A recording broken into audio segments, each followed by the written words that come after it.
అట్లా కొంతమంది వ్యవహారం అలా ఉంటుంది. అంతేనా? మారు మనసు అంటే విసర్జించాలి. బూతులు తిట్టే నోరా, బజారెక్కి కూసే నోరా పాత జీవితంలో అది. ఇప్పుడు చచ్చిపోతున్నావు నువ్వు. క్రీస్తు యేసునందు నూతన సృష్టి. ఆ నోరు మార్పు కనపడాలి. ఒకప్పుడు శాపనార్థాలు పలికి శాపాలు పెట్టి దూషించే ఆ నోరు ఇక దీవెన వచనం పలకాలి, శుభవచనం పలకాలి, ఆశీర్వచనం పలకాలి, దీవెన వచనం పలకాలి, ప్రేమ వాక్కు పలకాలి. దూషణ, శాపము అనేవి ఇక నోట రాకూడదు. అది మారు మనసుకు తగిన ఫలం. ఒకప్పుడు త్రాగుబోతుగా, సిగరెట్లు తాగేవాడిగా, బీడీలు తాగేవాడిగా, గంజాయి తాగేవాడిగా, డ్రగ్స్ తీసుకునే దానిగా ఒకవేళ నువ్వు ఉంటే ఇక ఆ విషయం అది నిన్ను చెరుపుతుంది గనుక దేవుడు నీకు ఇచ్చిన ఆరోగ్యమైన శరీరము అలాగే ఆశీర్వాదకరమైన జీవితము రెండింటిని అవి నాశనం చేస్తాయి గనుక దేవుడు వాటిని విసర్జించమన్నాడు. ఎందుకంటే నీకు ఇచ్చిన శరీరం ఆరోగ్యంగా ఉండాలి, నీ జీవితం బాగుండాలి. అప్పుడే నువ్వు 10 మందికి దీవెనగా మారగలవు. నిన్ను దేవుడు భూమి మీద పుట్టించినందుకు నీ జన్మను సార్థకం చేసుకోగలవు. పరిశుద్ధత కోల్పోయినా, ఆరోగ్యం కోల్పోయినా, రెండూ కోల్పోతే మనం దేవుని కొరకు బతకలేము, సమాజానికి దీవెనగా ఉండలేం. అందుకే పరిశుద్ధత కాపాడుకోవాలి, హెల్త్ కూడా కాపాడుకోవాలి. హెల్త్ని చెడగొట్టే వాటిని విసర్జించాలి. నువ్వు మందు తాగితే దేవుడికి ఏం కిక్కెక్కదో. అబ్బాయి నువ్వు తాగుతుంటే నాకు ఎక్కుతుందిరా, తాగవాకరా అనేదానికి లేదు. నువ్వు తాగితే నీకే ఎక్కిద్ది. అయితే నువ్వు తాగితే దేవుడు నీకు ఇచ్చిన ఆరోగ్యవంతమైన 2 అవయవాలు, లివరు మరియు కిడ్నీలు 2 పోతాయి. అయిపోయినప్పుడు కనీసం 70, 80, 90 ఏళ్ళు బతకాల్సిన నువ్వు 30, 35 ఏళ్ళకే పోతావు. అందుకని నీ దేహాన్ని నాశనం చేసే వాటిని, అది సిగరెట్ అయితే లంగ్స్ ఖరాబ్ చేసేది, ఊపిరితిత్తులు. గుట్కా ఖైనీ అయితే నీ దవడ క్యాన్సర్ బారిన పడుతుంది. మద్యపానం అయితే నీ లివర్ని, నీ కిడ్నీలు అనేది డ్యామేజ్ చేస్తుంది. ఇంకా విచ్చలవిడి వ్యభిచార పాపం అయితే రకరకాల రోగాలకు నువ్వు ఇదైపోతావు. అందుకే నిన్ను పాడు చేసేవన్నీ కూడా విసర్జించమన్నాడు. ఎందుకు?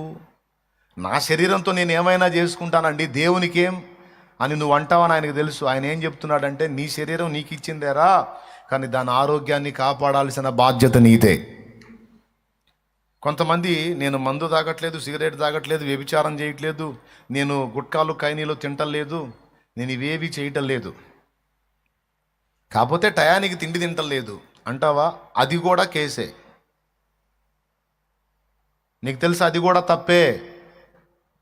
టయానికి నువ్వు తిండి తినకపోవటం, టయానికి నిద్రపోకపోవటం, దేవుడు నీకు ఇచ్చిన ఆరోగ్యవంతమైన శరీరాన్ని పనికిమాలిన ఆలోచనలతో, వ్యర్థమైన వాటిని చూస్తూ, నిద్రని పాడు చేసుకుంటూ, దిగుళ్లతో, ఆవేదనతో, ఆలోచనలతో కృంగదీసుకుంటూ నీ అవయవాలను నువ్వే పాడు చేసుకోవటం కూడా మందు దాగిన పాపంతో సమానం.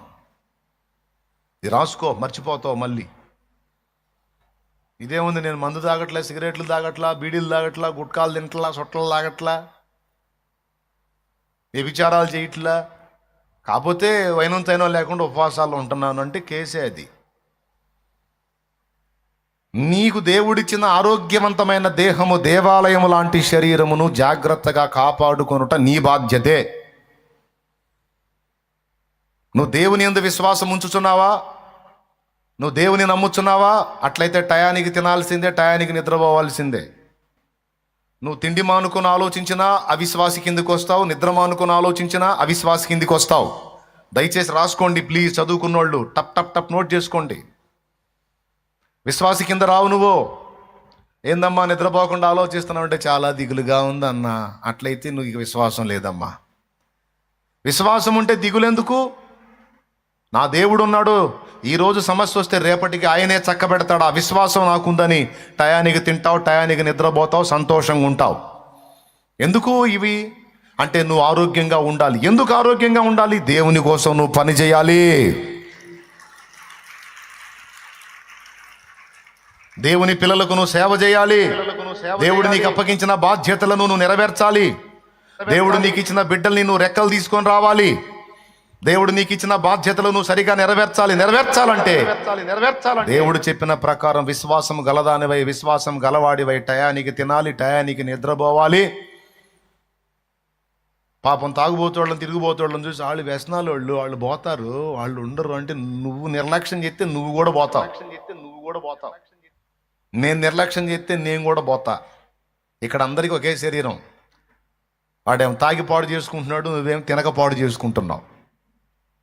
మరి టయానికి తిండి తినకపోతే గ్యాస్ ప్రాబ్లం వస్తుంది, టయానికి తిండి తినకపోతే రక్తహీనత వచ్చింది, రకరకాలుగా శరీరంలో అవయవాల్లో మార్పులు వస్తాయి. కొంతమంది కరెక్ట్గా వాటర్ తాగరు, తొందరగా కిడ్నీలు ఖరాబ్ అవుతాయి. చక్కగా దేవుడు నియమించిన ప్రకారం రోజులో కనీసం తగినన్ని నీళ్లు తాగాలి, టైంకి ఆహారం తీసుకోవాలి, టైంకి నిద్రపోవాలి. ఇప్పుడు సెల్ ఫోన్ దయ్యం వచ్చి ఒకటి పడింది, ఇక పండుకుంటే చాలు. ఇక అంతకుముందు టీవీ, ఇప్పుడు ఏం లేదు. ఇక ఎక్కడ పండుకున్నా సరే, కుర్చీలో కూర్చున్నా అదే, పండుకున్నా సరే అదే. ఇక ఏం లేదు, పెట్టుకొని చూడటమే. పండుకోవటం, స్క్రీన్ పెద్ద చేసుకోవడం, చూడటం. కనీసం పడకకు వెళ్లే ముందు 2 గంటల ముందు స్క్రీన్ చూడటం ఆపేయమంటాడు. 2 గంటల నుంచి 5 గంటల ముందే ఆపేయమంటాడు, లేకపోతే నిద్ర రాదు అని. ఆయన ఆగుతున్నారా? చూస్తున్నారు. సుఖమైన నిద్రపోరు, టయానికి క్రమంగా తిండి తినరు. కొంతమంది ఏమో ఏంది ఈరోజు ఏం తినలేదు ఉపవాసనలే అంటారు. మొన్ననేగా ఉన్నావు అంటే కాదులే, కొంచెం శోధన కనపడే ఉపవాసనలే. గ్యాస్ రానంత వరకే. అదిగో సెల్ ఫోన్ని ఒక డ్రగ్ లాగా చూపిస్తున్నాడు చూడు, అదొక డ్రగ్ అంట. డ్రగ్ తీసుకునేవాడినన్నా మానిపించవచ్చు, కానీ దీనికి అలవాటు పడ్డవాడిని మానిపించలేమని చెప్తున్నారు శాస్త్రవేత్తలు. మాదక ద్రవ్యాల కంటే కూడా ఎక్కువ బానిసైపోతున్నాడు ఈరోజు మనిషి సెల్ ఫోన్కి అని చెప్తున్నారు. ఫోన్ని ఫోన్ లాగా వాడటం చూడాలి, మర్చిపోకూడదు. కాబట్టి దేవుడు నీకు ఇచ్చిన ఆరోగ్యవంతమైన శరీరాన్ని ఏ రూపేణా నువ్వు పాడు చేసుకున్నా అది నీ దేహాన్ని పాడు చేసేది కనుక అది నీకు వ్యసనంతో సమానం. ఇంతకన్నా క్లియర్గా ఎవరు చెప్పలేరని నా నమ్మకం. ఇంత క్లియర్గా చెప్పినా అర్థం చేసుకోకపోతే మీ కర్మం, నాకు సంబంధం లేదు. దేవునికి స్తోత్రం కలుగును గాక. హల్లెలూయా. కాదన్నా, సమస్యలు ఉన్నప్పుడు, అప్పులు ఉన్నప్పుడు, మరి బాధలు ఉన్నప్పుడు, ఉద్యోగం పోయే పరిస్థితులు వచ్చినప్పుడు మరి ఆలోచించకపోతే ఎట్టా? ఆలోచించాలిగా. ఆలోచించి అనకూడదు. నేను ఇంకేం చేస్తాను? నీ చేతులు దాటిపోయిన దాని గురించి ఆలోచించి ఏం చేస్తావమ్మా? ఏం చేస్తావు నాయన?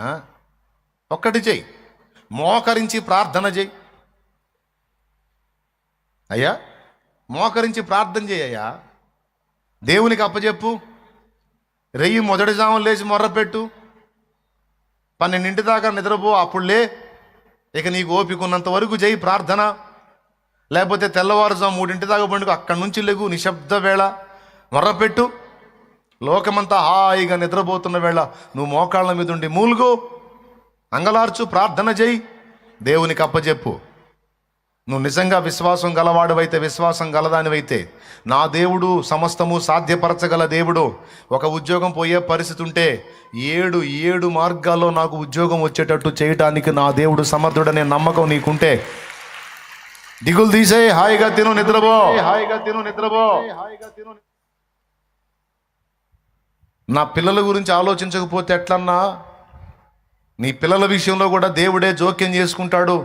నాకు తోడై ఉన్న దేవుడు నా బిడ్డలకు కూడా తోడై ఉంటాడు. వాళ్ళకు కూడా నేను ప్రభువుని పరిచయం చేశాను, వాళ్ళ సంగతి నా దేవుడే చూసుకుంటాడు అని దేవుడికి అప్పచెప్పు. తెల్లవారుజాము 3 లెగు, పెందలాడి పండుకో, 9-10 కల్లా పండుకో, 11, 12, 1, 2, 3, 9 కల్లా పండుకుంటే 6 గంటలు.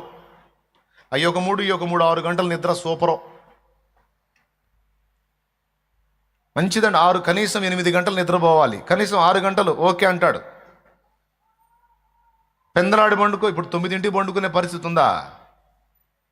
1 గంట, 1:30, అది కూడా వాచ్కి వెళ్ళి చూసి టైం చాలా అయినట్టుందిగా. టైం కాకపోతే ఇంకా చూస్తానే ఉంటారు. నేను చెప్పేది అబద్ధాలా, వాస్తవాలేనా? ఎంతమంది ఒప్పుకుంటారు? చేతులు ఎత్తండి. దేవుడు మిమ్మల్ని దీవించుగాక, నిజాలు ఒప్పుకున్నారు కాబట్టి. సమస్య బాగా తీవ్రంగా ఉందా? లే, తెల్లవారుజాము 3ంటికి లే. ఆ జామున మొర్రపెట్టి చూడు ఆన్సర్ సంగతి. ఇంకా తీవ్రంగా ఉందా? అట్లయితే 12 గంటలకు లే. పెందలాడు పండుకో, 2-3 గంటలు పండుకో, నిద్రపో, లే, కాస్త మొహం కడుకో, మోకాళ్ళు 12ంటికి వేసి మోకాళ్ళే. అందరూ నిద్రకు ఉపక్రమించే టైం, ఇక నువ్వు మేలుకునే టైం. లే, నీకు తృప్తి కలిగినంత వరకు 1 గంట చేస్తావో 2 గంటలు చేస్తావో చెయ్యి, తృప్తిగా చెయ్యి. కాసిన నీళ్లు తాగు, ప్రార్థన చెయ్యి, ప్రశాంతంగా వండుకో, దేవునికి అప్పజెప్పు. ఆ జామున లేచి దేవునికి అప్పజెప్పు, మొర్రపెట్టో, నీ ఓపిక. ఇక హాయిగా నిద్రపో. నీకెట్లా నిద్ర వస్తుంది అంటారు ఎవరో, ఇంటోళ్ళో బయటోళ్ళో. నిద్ర రాకేం చేసిద్ది? అప్పజెప్పాల్సిన వాడికి అప్పజెప్పే ఆయనే చూసుకుంటాడు. నేను నిద్ర మానుకొని, తిండి మానుకొని, దిగుళ్ళు వేసుకొని సమస్యతో ఉన్న వ్యక్తికి నేను ఒక సమస్యగా మారేదా?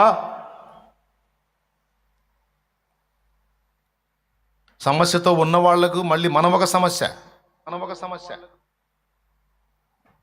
4 లక్షల అప్పులైనవి అని ఒకడు మందు తిన్నాడంట. 4 లక్షల అప్పులైన మందు తిన్నాడంట చచ్చిపోదామని. ఫ్రెండ్స్ తీసుకెళ్ళి ఆసుపత్రిలో చేర్చారు. బతికిచ్చి బయటికి తెచ్చేసరికి 7 లక్షలు అయింది. హాస్పిటల్ బిల్లు మళ్ళీ వాడికే ఇచ్చారు. ఏందిరా హాస్పిటల్ బిల్లురా? ఎట్లా, ఎంత కష్టపడి నేను బతికించుకున్నావు? ఎందుకు బతికిచ్చారు? నా ఫ్రెండు కాబట్టి. అసలు ఎందుకు తిన్నానో తెలుసా?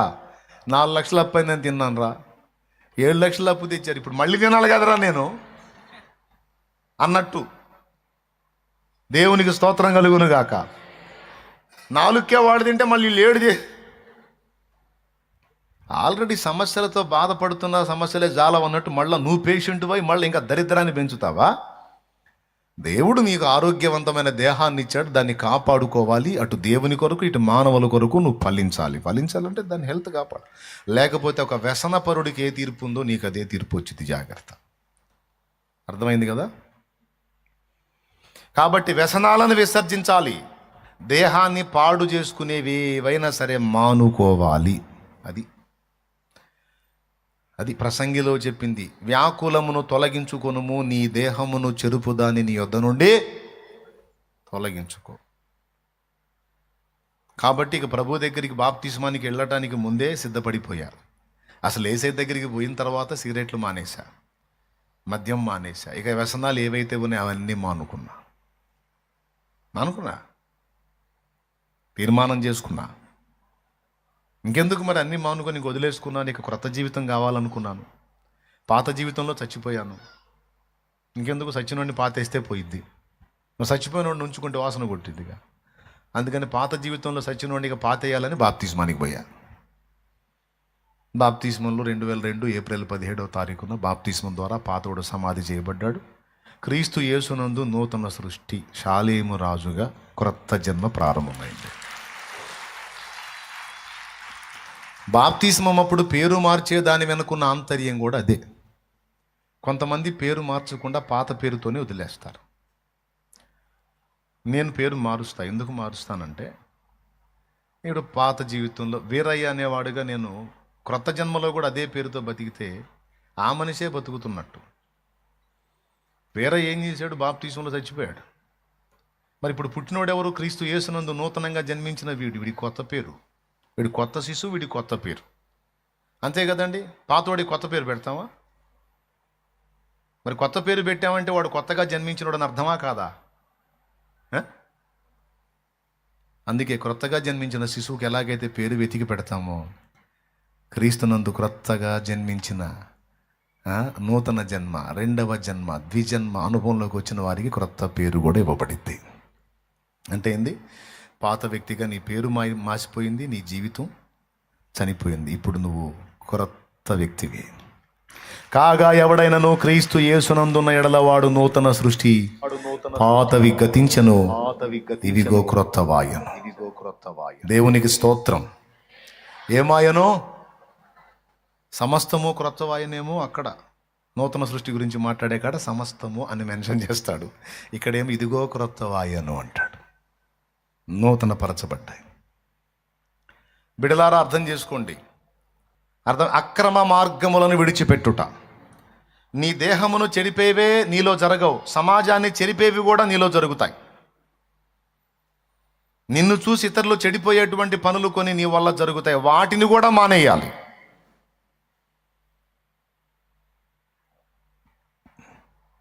అక్రమ సంబంధాలు, అక్రమ సంపాదనలు విసర్జించాలి. అక్రమ మార్గాల్లో మనుషుల్ని మభ్యపెట్టే విధానాలు మార్చుకోవాలి, మానుకోవాలి.